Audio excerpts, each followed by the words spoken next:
इन बच्चों, अपना school online channel में आपका स्वागत है। आज हम क्लास 8th में सब्जेक्ट साइंस में चैप्टर रीड करेंगे, chapter 19 pollution of the air. तो आइए शुरू करते हैं चैप्टर को। तो देखिए, जैसे हमें सबको पता ही है कि हम सभी डिपेंड करते हैं इन्वायरमेंट के ऊपर हमारे सर्वाइवल के लिए, जिंदा रहने के लिए।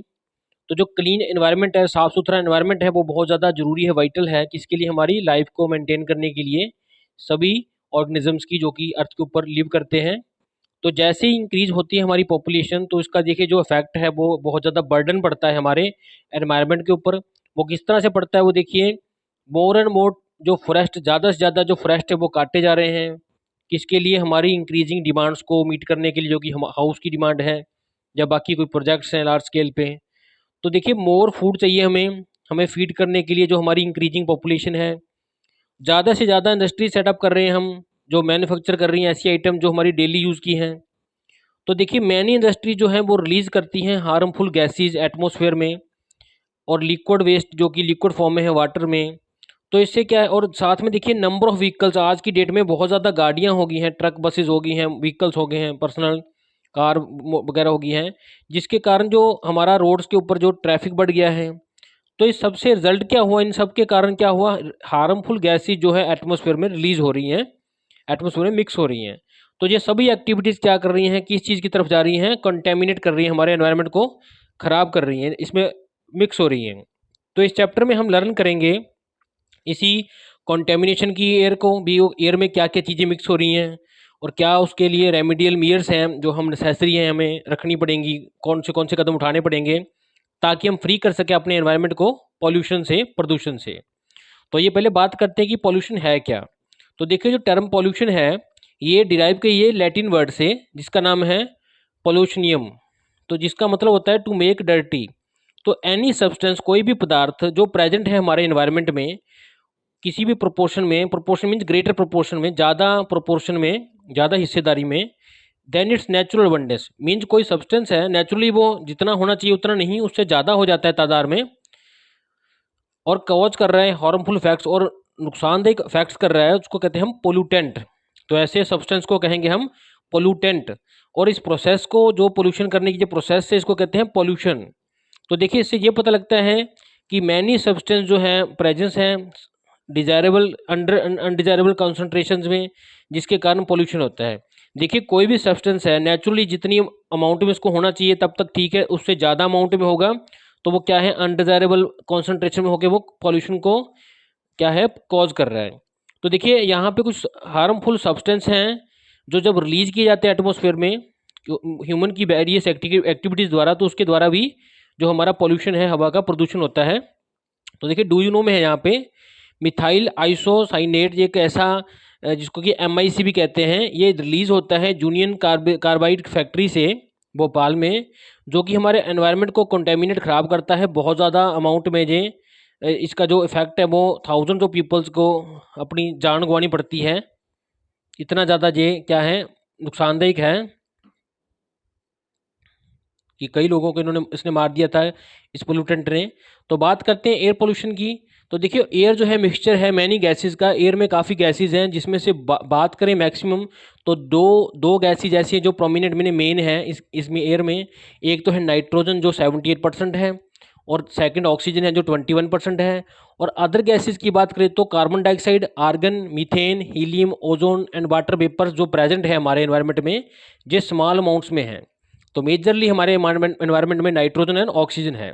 तो ये कंटेमिनेशन जो एयर का है, एयर के अंदर मिक्स हो जाना किसका, अनवांटेड सब्सटेंसेस का, ऐसे सब्सटेंस का जो हार्मफुल है, जिनका हमारे ऊपर इफेक्ट लिविंग के ऊपर और नॉन लिविंग के ऊपर, इसको हम कहते हैं एयर पॉल्यूशन। तो सभी सब्सटेंस जो कंटेमिनेट, गंदा करते हैं एयर को, उनको कहते हैं एयर पोल्यूटेंट्स। तो ये एक एक्टिविटी है इसमें, ये है कि आपने डिफरेंस ऑब्जर्व करना है क्वालिटी ऑफ एयर का उन एरियाज में जहाँ पे ट्रैफिक बहुत ज़्यादा है, जहाँ बहुत ज़्यादा इंडस्ट्रीज़ है, और उन एरियाज़ में भी जहाँ पे पार्क्स हैं और जो रेजिडेंशियल एरियाज है। आप देखोगे कि जहाँ पे रेजिडेंशियल एरियाज हैं वहाँ पे पोल्यूशन कम है, लेकिन जहाँ पे हैवी ट्रैफिक और इंडस्ट्री है वहाँ पे पोल्यूशन आपको एयर में ज़्यादा मिलेगा। बाकी आपने नोट डाउन करना है, स्मोक जो आ रही है डिफरेंट सोर्स से, जैसे कि चिमनी से और मोटर व्हीकल से। आप देखोगे कि जो चिमनी की स्मोक से ज़्यादा जो मोटर व्हीकल्स की स्मोक है वो ज़्यादा हार्मफुल गैसेज है उसमें। अब देखिए, ये भी एक एक्टिविटी है इसमें कि आपको बर्निंग सेंसेशन होती है आइज़ या नोज़ की जब आप पॉल्यूशन वाले एरिया में जाते हैं? तो देखिए बिल्कुल होती है, आइज़ में इरिटेशन होती है। तो ये आपने एक्टिविटी करके इसको चीज़ को ऑब्जर्व करना है, आइडिया लगाना है इसका। नेक्स्ट बात करते हैं causes of the air pollution. Air pollution कैसे होता है?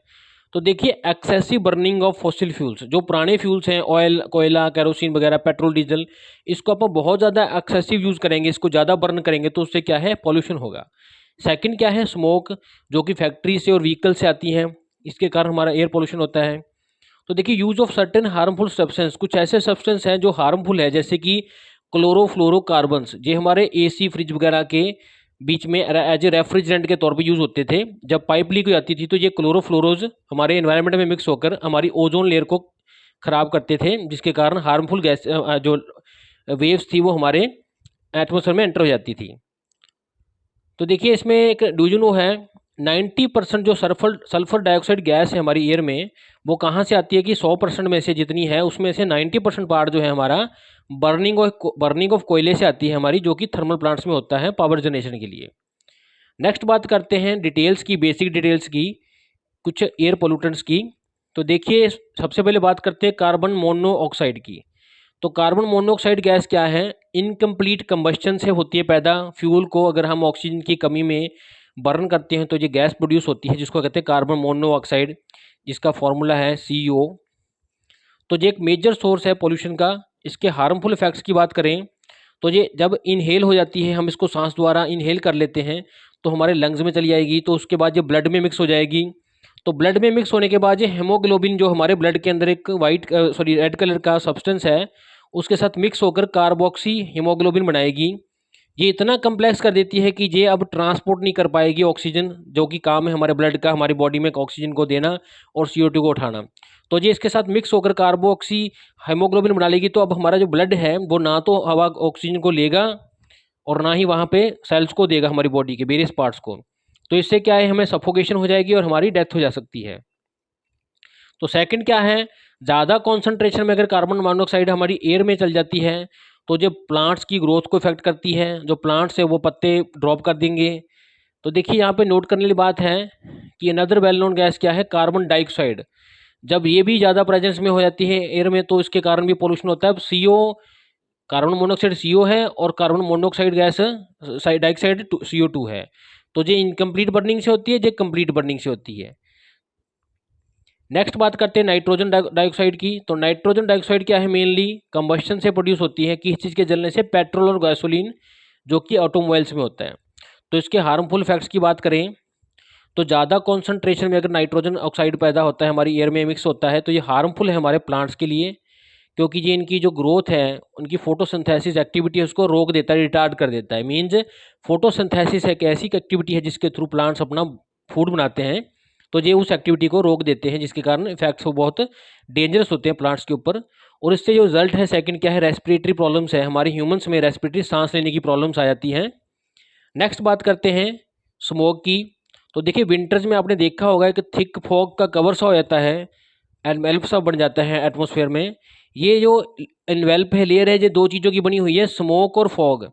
तो जब स्मोक जो है ऑक्साइड्स वाली, नाइट्रोजन वाली कंबाइन हो जाती है एयर पोल्यूटेंट्स के साथ और फॉग के साथ, तो ये बन जाती है स्मोक।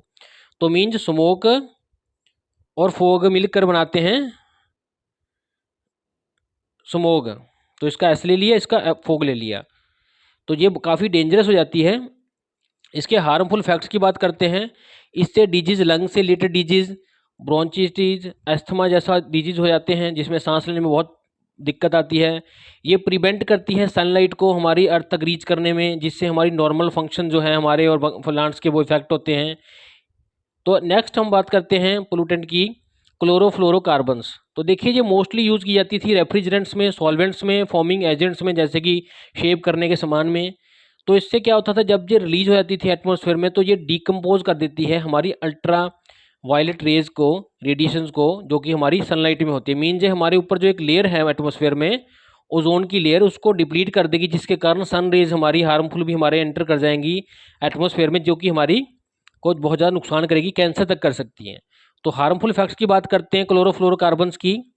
ये हमारी ओजोन लेयर को डिप्लीट कर देंगी, तो हमारी ओजोन लेयर जो वहाँ से पतली हो जाएगी, जिसके कारण जो है ज़्यादा अमाउंट में अल्ट्रावायलेट रेडिएशन जो है सन से हमारे यहाँ पे रीच करेंगी अर्थ पे। इससे क्या है, हमारा स्किन कैंसर और डैमेज टू आइज हो सकती है, तो बहुत ज़्यादा हार्मफुल इफेक्ट है इसका। नेक्स्ट बात करते हैं एसिड रेन। तो नॉर्मल रेन में क्या है, स्लाइटली एसिडिक होती है, क्योंकि इसमें कुछ एटमॉस्फेरिक में से कार्बन डाइऑक्साइड वाटर के साथ मिक्स हो जाती है। तो अगर एक्सेसिव कार्बन डाइऑक्साइड स्मोक या नाइट्रोजन डाइऑक्साइड एटमॉस्फेयर में मिक्स हो जाए और वो कांटेक्ट में आके वाटर वेपर्स में रेन की फॉर्म में फॉल हो जाते हैं, तो उसको कहते हैं एसिड रेन। क्योंकि ये चीज़ें एसिड हैं, रेन के साथ मिक्स होगी तो नाम हो गया एसिड रेन। तो इसका रिजल्ट क्या होता है कि सल्फर एसिड बन जाता है और नाइट्रिक एसिड बन जाता है। तो ये एसिड्स क्या करेंगे, जैसे ही फॉल करेंगे रेन के साथ, तो ये एसिडिक एक सब्सटेंस बनाएंगे जिसको कहते हैं एसिड रेन। तो देखिए, जो ओजोन लेयर है एटमॉस्फेयर में, डू यू नो में है, ये हमारी अर्थ को प्रोटेक्ट करती है हार्मफुल यूवी रेडिएशन से, अल्ट्रावायलेट रेडिएशन से। अगर ये एक्सपोज कर दे, ये रेडिएशन हमारे पास आ जाए, तो स्किन कैंसर, हमारी आईज को डैमेज कर सकती है और हमारी एक्वेटिक लाइफ मीन्स जो पानी में रहने वाले जीव जंतु उनको इफेक्ट कर सकती है। तो बात करते हैं हार्मफुल फैक्ट्स की जो एसिड रेन करती है। तो जितने भी स्टैचूज हैं, स्ट्रक्चर्स हैं जो कि मार्बल की बनी हुई हैं, लाइमस्टोन की बनी हुई हैं, वो स्लोली स्लोली क्रोड मीन्स खराब होनी शुरू हो जाएंगी, घिसनी शुरू हो जाएंगी जैसे ही रेन वाटर इनके ऊपर पड़ेगा, क्योंकि ये एसिड की फॉर्म से इसके साथ रिएक्ट करता है। तो दोनों के दोनों सल्फर एसिड और नाइट्रिक एसिड डिजोल्व कर देंगे मार्बल को और सॉल्ट बनाएंगे, एसिड बनाएंगे। तो इससे ये मार्बल जो है, मोनूमेंट्स का, जो हमारी ऐतिहासिक बिल्डिंग्स हैं, वो आहिस्ता आहिस्ता उसकी जो लेयर्स हैं ख़त्म होती जाएंगी। तो इस तरह से ये एक तरह का फिनोमिना है जिसको कहते हैं मार्बल कैंसर। तो पोल्यूटेंट्स जो एयर में हैं, इससे वो डिस्कलरिंग कर देंगे मार्बल की, जो वाइट शाइनिंग थी मार्बल की वो ख़त्म हो जाएगी, जिसके कारण वो अच्छा नहीं दिखेगा। तो आर्टिकल जो मेटल्स के बने हुए हैं, गोल्ड के बने हुए हैं, सिल्वर के बने हुए हैं, वो भी स्लोली अपनी जो लस्टर है उसको खो देते हैं अगर वो एसिड रेन के अफेक्ट में आते हैं। तो नेक्स्ट बात करते हैं एसिड रेन का, कि ये वाश कर देती है नंबर ऑफ एसेंशियल मिनरल्स जो हमारी सॉइल में से। एसिड रेन का एक और एडवर्स जो नुकसानदेह इफेक्ट है वो है हमारी एक्वेटिक लाइफ के ऊपर। जो लेक्स वगैरह में जो जितनी एक्वेटिक लाइफ है उसको मेनली ये इफेक्ट करती है। एसिड रेन बहुत ज़्यादा हार्मफुल है प्लांट्स के लिए भी और एनिमल लाइफ के लिए भी। तो देखिए अगर नेक्स्ट है, do you know, supreme court ने सीरियस कंसर्न माना इस बात को कि जो डैमेज हो रही है ताजमहल की एसिड रेन के कारण, इसलिए इंस्ट्रक्शंस जो हैं दी गई हैं, इशू की गई हैं उन एरियाज़ में जो कि ताज के आसपास के हैं, जैसे कि आगरा, मथुरा, भरतपुर, कि उनको फ्री कराया जाए पॉल्यूशन से। तो वहाँ पे ये मैंडेटरी मैंने ज़रूरी किया गया है कि जितनी भी इंडस्ट्रीज़ हैं जो इस रीजन में फॉल करती हैं, वो एलपीजी और सीएनजी यूज़ करेंगी as a fuel instead of traditional fuels like कोयला और ऑयल, ताकि इसकी जो एसिड रेन के कारण इसको मार्बल को बचाया जा सके। नेक्स्ट बात करते हैं ग्रीन हाउस इफेक्ट का भी, कि पॉल्यूशन से हमारा ग्रीन हाउस इफेक्ट क्या है। तो देखिए, ग्रीन हाउस का नाम क्या है, एक स्पेशल ग्लास का हाउस होता है। मेनली हम ग्रीन हाउस किसको कहते हैं, एक ग्लास का बना हुआ हाउस को हम ग्रीन हाउस कहते हैं, जिसमें शीशे शीशे लगे हों, जिसके अंदर प्लांट्स को ग्रो करते हैं हम। तो देखिए, ये प्लांट्स जो ग्रो करते हैं इस तरह सॉइल के साइड में, उनको सन की रेडिएशन मिलती है ग्लास वॉल्स के थ्रू।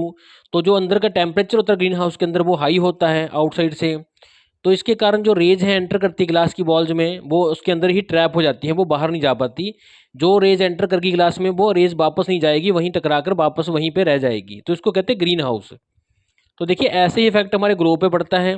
जो सन रेज हमारी अर्थ के सरफेस के पास आती हैं, उसका एक पार्ट रेडिएशन का जैसे ही फॉल करता है हमारे अर्थ के ऊपर, वो हमारे इस गैसेस द्वारा एब्जॉर्ब किया जाता है। और कुछ पार्ट जो है हमारी अर्थ ऑब्जॉर्व करने के बाद कुछ पार्ट को रिफ्लेक्ट करती है एटमॉस्फेयर की तरफ।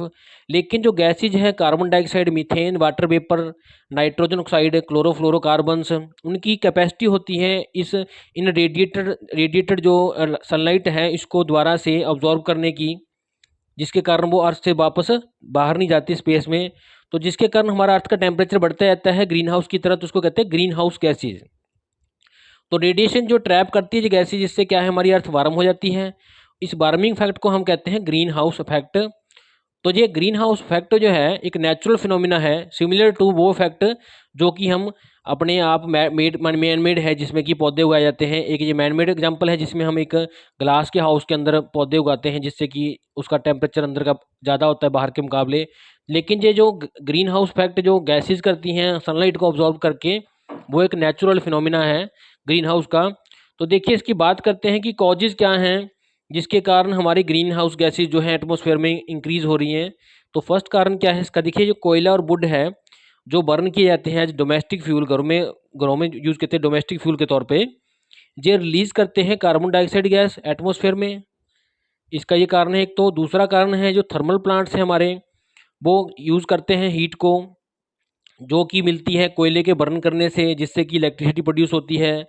और इससे क्या है, बहुत ज़्यादा अमाउंट में कार्बन डाइऑक्साइड गैस और कार्बन मोनोऑक्साइड गैसेज जो हैं एटमॉस्फेयर में मिक्स होती हैं। ये सेकंड रीजन है इसका। थर्ड है इनडिस्क्रिमिनेट डिफोरेस्टेशन, बहुत ज़्यादा पैमाने पे जंगलों को काटने से इम्बैलेंस हो जाता है, जो बैलेंस है वो इम्बैलेंस हो गया, खराब हो गया बैलेंस किसका, कार्बन डाइऑक्साइड का एटमॉस्फेयर में। अब जब पौधे थोड़े रह जाएंगे तो वो कंज्यूम करेंगे कम CO2 को, जिसके कारण जो हमारी क्वांटिटी है ऑक्सीजन की हमारे एटमॉस्फेयर में कम हो जाएगी, जिसके कारण CO2 बढ़ गया। क्योंकि पौधे क्या करते हैं, CO2 को ऑब्जॉर्व करते हैं और ऑक्सीजन प्रोवाइड में कन्वर्ट करते हैं। जी, हमारे जो फॉरेस्ट है actually lungs of the earth हैं। तो बात करते हैं consequences of the green house fact.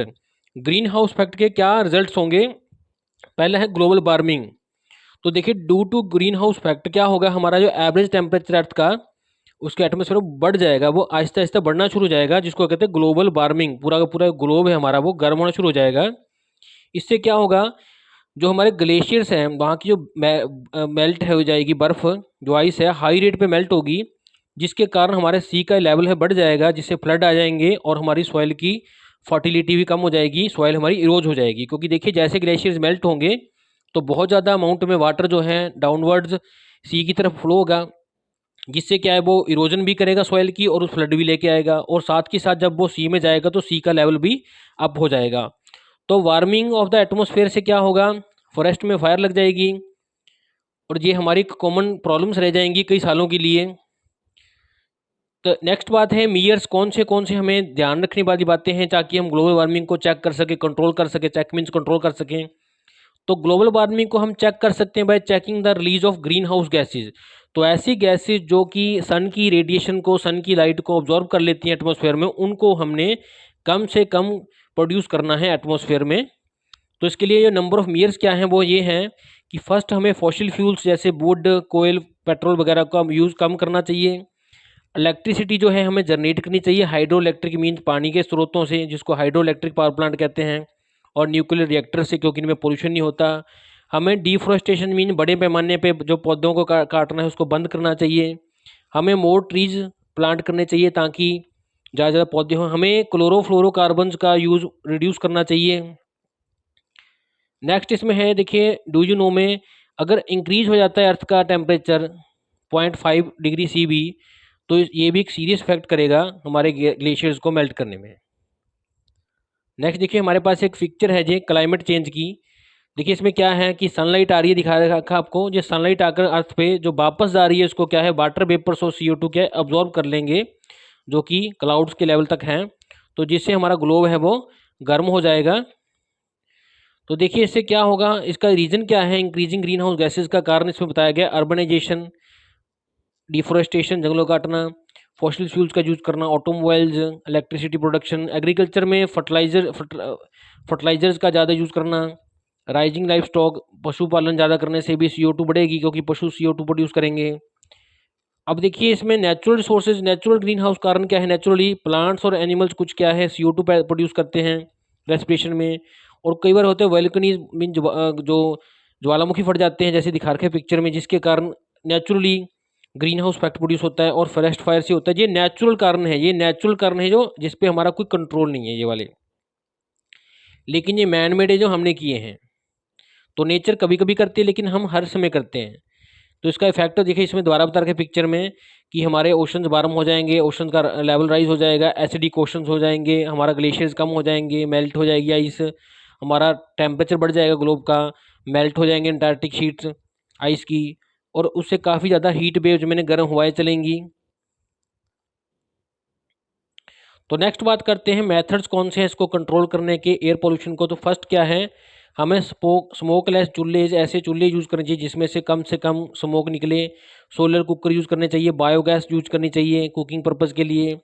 हमें अनलेडेड पेट्रोल जिसमें कि पोल्यूशन कम होता है, हार्मफुल गैसेज जो धुआं कम निकलता है, रिफाइंड जो पेट्रोल की क्वालिटी है, इसको यूज़ करना चाहिए। हमें CNG यूज़ करना चाहिए, कंप्रेस्ड नेचुरल गैस ऑटोमोबाइल्स में। हमें अल्टरनेट सोर्स ऑफ फ्यूल जैसे कि solar energy, hydro power, wind energy, nuclear energy का यूज़ करना चाहिए। किसके मुकाबले में कन्वेंशनल सोर्सेज जो कि कोयला, पेट्रोल है, हमें मीन्स नए सोर्स जो रीन्यूएबल सोर्स है उनका यूज़ करना चाहिए। हमें पॉल्यूशन इमिशंस को स्ट्रिक्टली फॉलो करना चाहिए ऑटोमोबाइल एग्जॉस्ट में, और हमें इसको अपडेट करना चाहिए यूरो स्टैंडर्ड्स के अकॉर्डिंग, ताकि ऑटोमोबाइल से कम प्रदूषण प्रोड्यूस हो। हमें अवॉइड करना चाहिए बर्न करना क्रैकर्स, पटाखे वगैरह, क्योंकि इसके कारण लॉट्स ऑफ एयर जो है हमारा, एयर और नॉइज़ दोनों तरह का पोल्यूशन होता है। एयर भी प्रदूषित होती है और नॉइज़ भी प्रोड्यूस होती है, जो भी एक पोल्यूशन है। हमें टॉल चिमनीज इंस्टॉल करनी चाहिए फिल्टर्स के साथ उन फैक्ट्रीज में जहाँ के बहुत ज़्यादा हार्मफुल गैसेज निकलती हैं, और एरियाज जो हैं आसपास के रेजिडेंशियल एरियाज हैं, ताकि जो हार्मफुल गैसेज है वो हाई हाइट पे एयर में मिक्स हो जाएं, लेकिन नीचे रेजिडेंशियल एरियाज को कम नुकसान करें।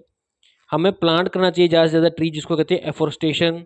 हमें अंडरटेक करना चाहिए वन महोत्सव वगैरह में भाग लेना चाहिए, प्रोग्राम्स करने चाहिए हर साल मई मंथ के अपने जुलाई के मंथ में, ताकि ज़्यादा से ज़्यादा पौधे लगाए जाएँ।